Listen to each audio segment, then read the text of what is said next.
Olá, pessoal, tudo bem? Vamos então dar prosseguimento ao nosso estudo analisando teoria da história. Já é essa a nossa terceira parte, onde a gente continua falando sobre essa importante parte do estudo de história. Porque, evidentemente, que os temas relativos à teoria histórica costumam cair com uma certa regularidade nas provas de concurso para o cargo de professor de história.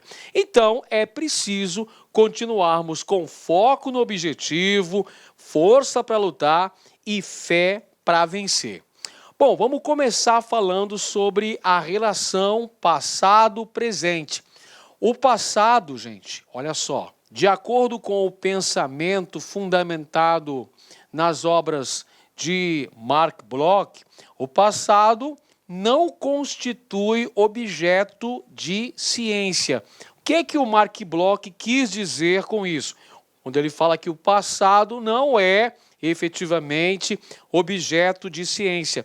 Ele está dizendo aí que, olha só, passado e presente tem um diálogo muito próximo, na medida em que o presente é necessário para a compreensão do passado, ao mesmo tempo que o contrário também é verdadeiro. O presente é necessário para a compreensão do passado, mas o passado também é extremamente necessário para a compreensão do presente.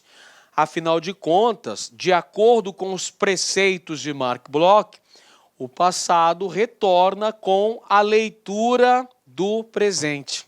Porque é o objeto de estudo do historiador a ação dos homens ao longo do tempo. Este é o trabalho do historiador.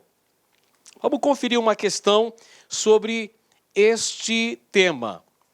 Considerando que passado não é objeto de ciência, Mark Bloch observa que a relação do historiador com seu objeto é ambígua. Nesse sentido, alternativa A. O passado deve ser abstraído na sua essência pura, pois somente assim é possível compreender o movimento da história e de seus sujeitos. Não, até porque não é possível ter essa abstração da essência pura do passado. O que nós teremos é uma interpretação acerca destes eventos históricos. Alternativa B. O presente é importante para a compreensão do passado e vice-versa. Portanto, o passado retorna com a leitura do presente. É claro, é isso que o Mark Bloch está se referindo. Então, quando ele diz assim que a história é a ciência dos homens no tempo, ele está dizendo aqui, pessoal, que tanto o presente é fundamental para a compreensão, para a interpretação dos acontecimentos passados, quanto o passado também tem a sua importância fundamental na compreensão do presente. Então, o passado retorna com a leitura que se faz do presente. Alternativa correta, letra B de bola. Temos ainda mais duas alternativas, vamos a elas. Letra C. Fazer histórico não deve levar em conta o passado, porque o que é objeto da ciência são os fatos contemporâneos de uma sociedade, não o passado. Claro que não, né? Mark Bloch afirma que a história é a ciência do homem ou dos homens no tempo. Então, é preciso fazer essa interpretação do contexto histórico, essa observação, essa análise do contexto espaço-tempo. E letra D, estudo de temas presentes não deve estar condicionado ao estudo do passado, visto que é impossível abstrair o passado na sua essência pura. Nada disso. É importante para a compreensão do processo histórico essa análise, esse diálogo que é feito aí entre o passado e o presente. Acabamos de dizer aqui que o presente é importante na compreensão do passado e vice-versa. A recíproca também é verdadeira.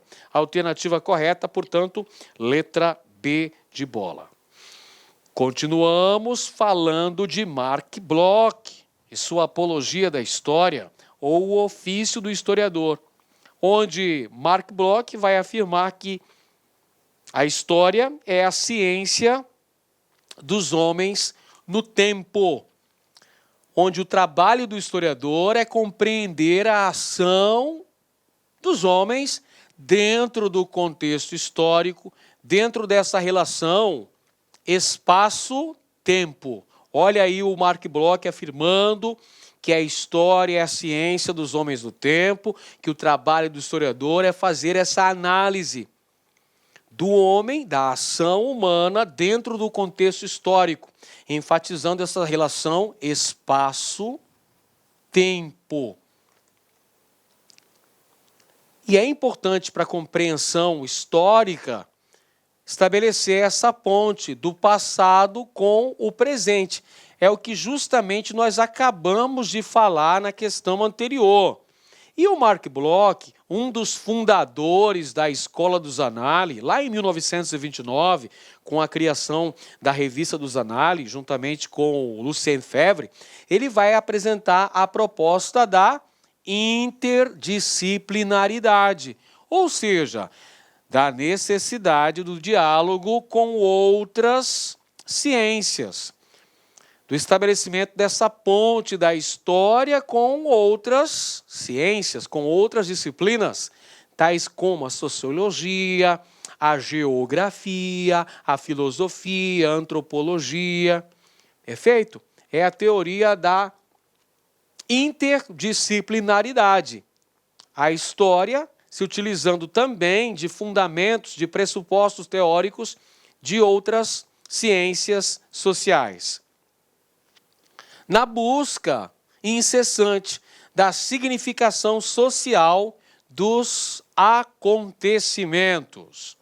Mais uma questão aqui, pessoal, sobre o pensamento de Mark Bloch acerca da função do historiador e da função da história enquanto ciência.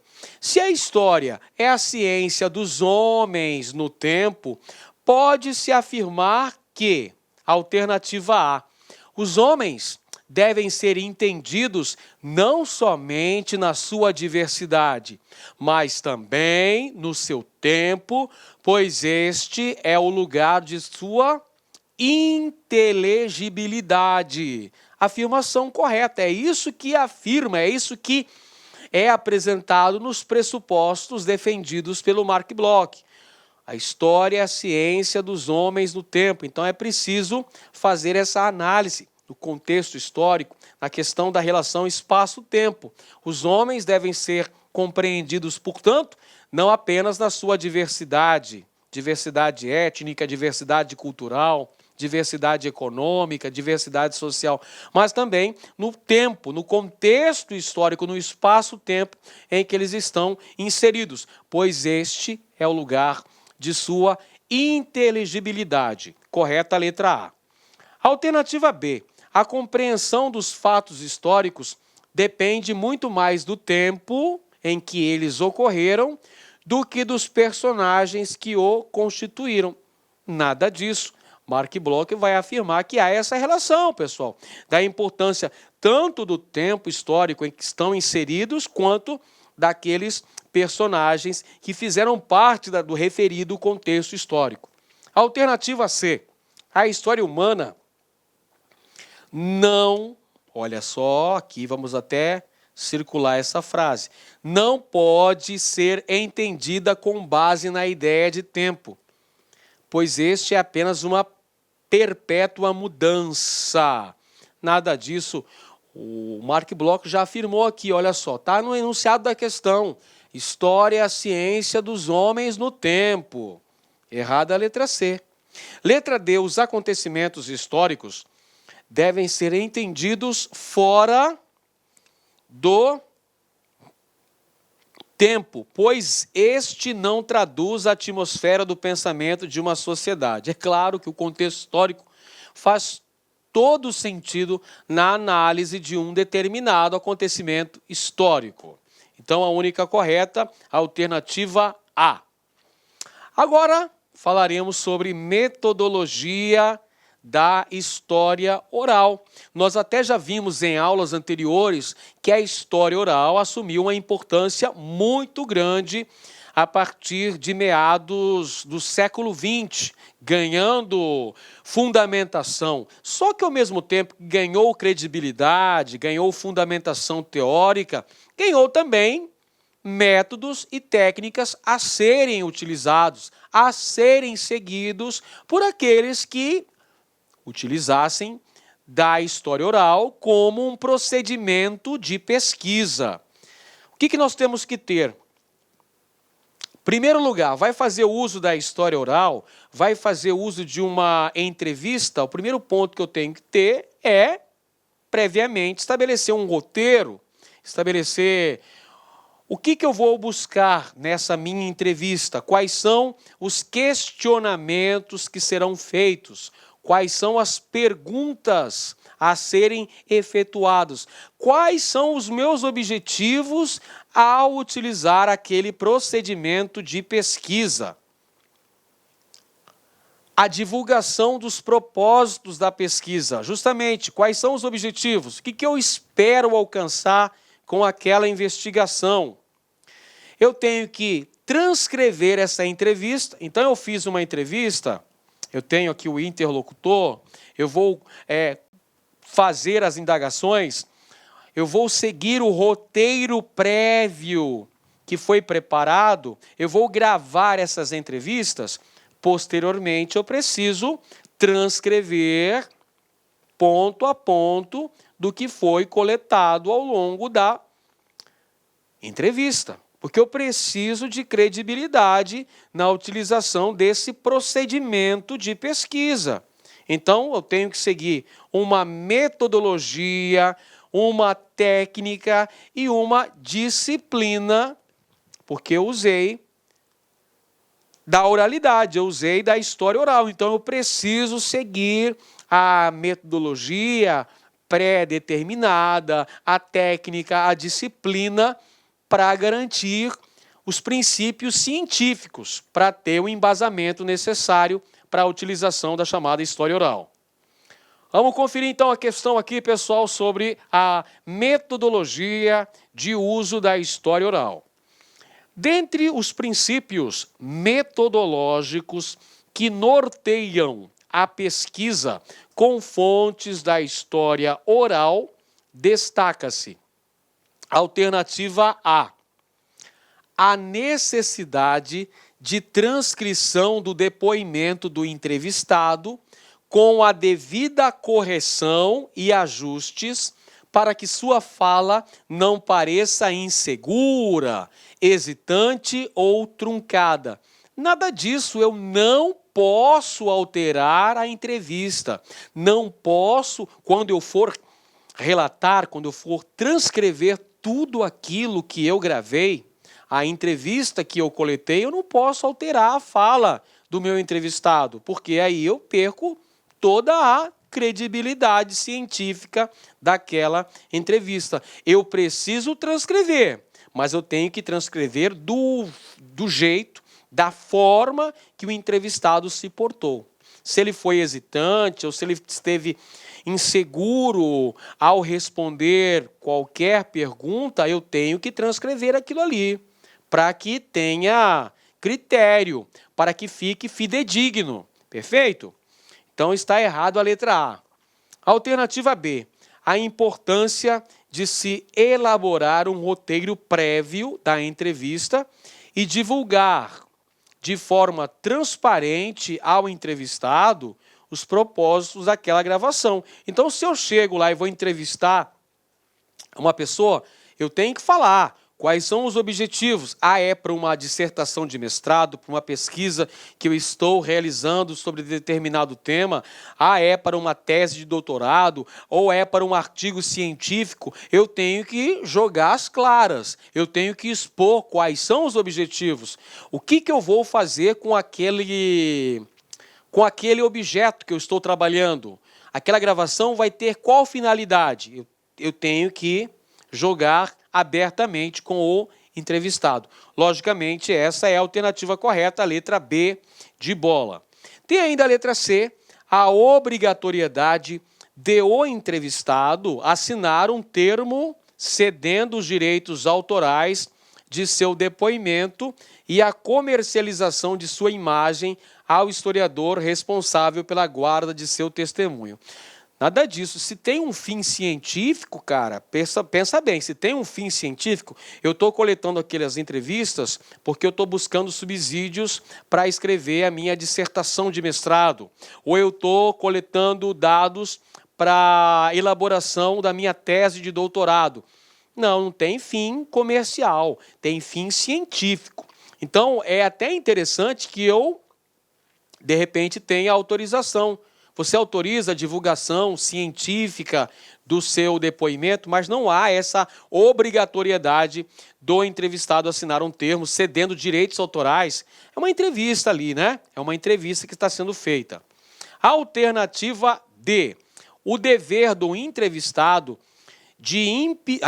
o dever do entrevistador de impedir o entrevistado de desviar-se do roteiro determinado. Nada disso, cara. De repente, eu estabeleci um roteiro para aquela entrevista e, na hora H, a entrevista foi para outro rumo, teve outros aspectos que foram elencados, ou seja, apesar de ter um roteiro pré-determinado, ele não é fixo. Evidentemente que pode ter ajustes. De repente, a entrevista vai para um outro caminho. Tá certo? Letra E. O cuidado de se comparar aquele registro oral com outros, de modo a se excluir do registro os trechos inverossímeis ou fantasiosos. Não, esse não é um fundamento, não faz parte da metodologia de utilização das fontes orais como ferramenta de pesquisa. Bom, agora a gente fala de análise de documentos históricos. A gente até já viu em aulas anteriores que existem vários tipos de documentos históricos. Eles podem ser imagéticos, fotos, pinturas, filmes. Eles podem ser também escritos, certidões de nascimento, certidões de casamento, livros, revistas. Eles podem ser oficiais, documentos produzidos pelo Estado ou pela Igreja. Podem ser materiais, ferramentas de trabalho, instrumentos, utensílios, vestimentas. Podem ser orais, que são os registros, as entrevistas realizadas, é a história oral. Vamos conferir mais uma questão. Para serem considerados fontes documentais válidas em uma pesquisa histórica, os documentos devem ser, olha só, para ter validade científica a ser utilizada em uma pesquisa histórica, os documentos devem basicamente ter o quê? Ser o quê? Oficiais, de veracidade comprovada e portadores de dados e informações confiáveis, ou ser escritos, uma vez que imagens ou documentos de outras naturezas devem ser interpretados por especialistas de outras áreas. Alternativa C, assinados ou de autoria identificada, considerando que documentos anônimos não têm valor como prova histórica. D, narrativas de acontecimentos quaisquer, principalmente de caráter impresso, por sua natureza isenta de parcialidade. Ou E, registros ou relatos do passado em diversos formatos, independentemente de sua linguagem. Claro que a alternativa correta aqui, pessoal, todo mundo já acertou, né? A alternativa correta, a letra E. os documentos podem ser diversos. Acabamos de mostrar agora há pouco, acabamos de elencar os variados tipos de documentos históricos. Podem ser escritos, podem ser imagéticos, podem ser oficiais, podem ser orais também. São vários tipos de documentos que têm credibilidade, que são considerados como registros históricos. Portanto, aqui está a alternativa correta: registros ou relatos do passado em diversos formatos, independentemente da sua linguagem. A alternativa correta, letra E. Letra E de Edenilson, este locutor que vos fala. Agora a gente fala de memória e oralidade. Olha o carinha aqui, o entrevistador, né? O pesquisador fazendo a entrevista, a história oral, fazendo aqui relatos. Muito bem. A memória tem uma grande relevância nas fontes orais. Porque, veja bem, se eu estou fazendo uma entrevista, uma pesquisa qualquer, entrevistando uma pessoa, evidentemente que a memória dessa pessoa, os relatos que essa pessoa vai passar, estão inseridos na memória dessa pessoa. Então, há uma grande relevância da memória nas fontes orais. A memória, afinal de contas, é uma representação do passado. São aqueles fatos que ficaram vivos na retina da pessoa, que ainda estão na memória dessa pessoa. Portanto, a memória também pode ser utilizada como uma importante fonte histórica, que apresenta a sua objetividade. Tem a objetividade, qual o objetivo? Quais são os pressupostos, os fundamentos que serão utilizados a partir daqueles registros orais, enfatizando aspectos da memória. Vamos conferir uma questão sobre esse assunto, sobre a memória e sobre também a história oral. No que se refere à memória e à oralidade, julgue os itens que se seguem relativos ao ensino de história. Então, olha só. Dentro do processo de ensino-aprendizagem, no ensino de história, naquilo que eu vou utilizar enquanto professor na sala de aula, eu posso me valer também de registros da memória e da oralidade. Eu posso fazer essas pesquisas e utilizá-las como ferramenta no processo de ensino-aprendizagem também. Ou seja, esses procedimentos de pesquisa, como a história oral, também podem ser utilizados na didática, no ensino de história. Vamos conferir esse primeiro item. Parte relevante da historiografia questiona a validade histórica das fontes orais. Não, essa afirmação está errada. Está errada. Vamos assinalar aqui errado. Por quê? Porque hoje a história oral, ela tem credibilidade. É uma fonte histórica que possui criticidade, que é valorizada na academia. Eu posso sim fazer uma produção acadêmica, seja ela uma dissertação de mestrado, um artigo científico ou até mesmo uma tese de doutorado, me baseando em registros orais, me baseando na oralidade. E isso terá credibilidade na academia. Ou seja, a oralidade também é considerada uma importante fonte documental, uma fonte histórica, pessoal. A historiografia, ou a maior parte das correntes historiográficas, valorizam a memória e a oralidade como importantes fontes históricas. Então, está errado. Próximo item. A memória é uma representação do passado e, como tal, pode servir de fonte histórica. propriedade. Certa afirmação, acabamos de ver agora há pouco. A memória é uma representação do passado. Sendo assim, ela pode ser utilizada como fonte histórica. Próximo item. A metodologia utilizada pela história oral garante ao historiador a necessária objetividade histórica na medida em que elimina os aspectos subjetivos inerentes às fontes orais. Correta afirmação, também está certa esta afirmação. Agora a gente fala de um tema bem interessante que é o anacronismo. O que vem a ser anacronismo? Anacronismo é a projeção de opiniões atuais sobre o passado.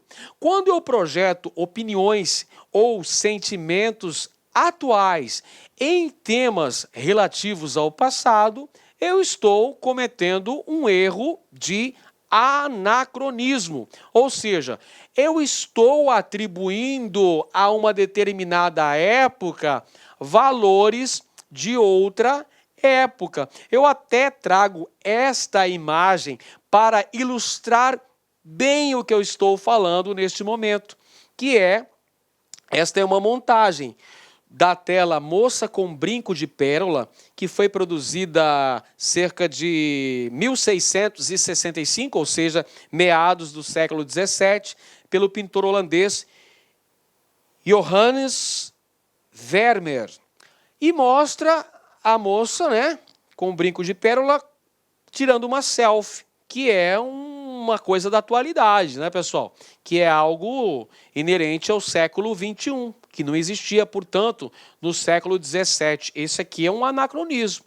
É uma concepção de valores de uma época atribuídos a uma outra época, a uma época anterior. Ou seja, aqui nós temos uma falta de consonância com a época em que isso foi ocorrido, né, pessoal? É uma atitude ou fato que não está de acordo com a época em que aconteceu. E isso vale também para opiniões. Quando eu projeto assim um valor da atualidade em relação a um fato que ocorreu no passado, eu estou cometendo um ato de anacronismo.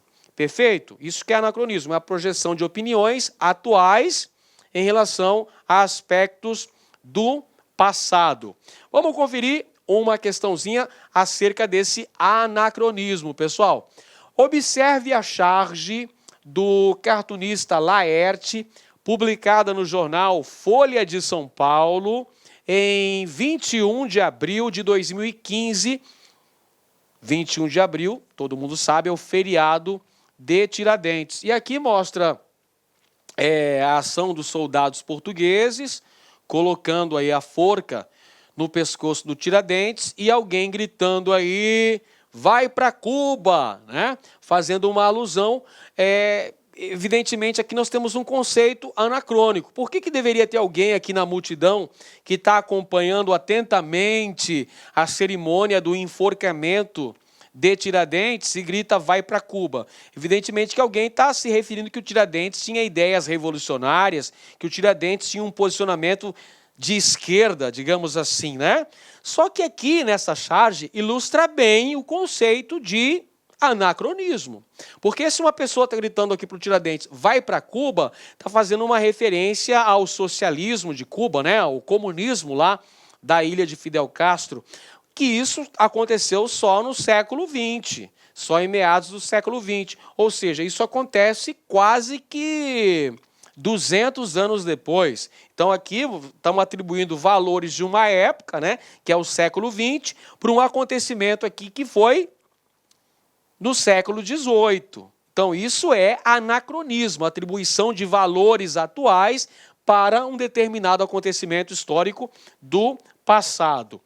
A charge representa questões sociais do presente a partir de um fato histórico consolidado no imaginário social brasileiro por meio de um recurso denominado Alternativa A, metáfora. Alternativa B, nominalismo. Alternativa C, anacronismo. E alternativa D, contextualização. A gente já sacou que quando eu atribuo valores de uma época para outra época, eu estou cometendo um erro de anacronismo. Alternativa correta, letra C, de casa. É isso aí, pessoal. Pare de dizer eu queria. É isso aí. Pare de dizer eu queria. Comece a dizer eu vou.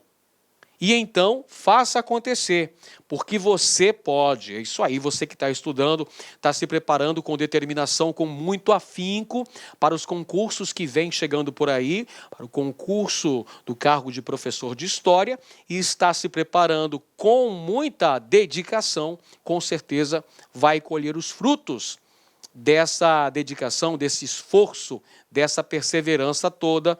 Afinal de contas, você está estudando no LAC Concursos. Um grande abraço a todos e até a próxima aula. Valeu, pessoal! Clique LAC.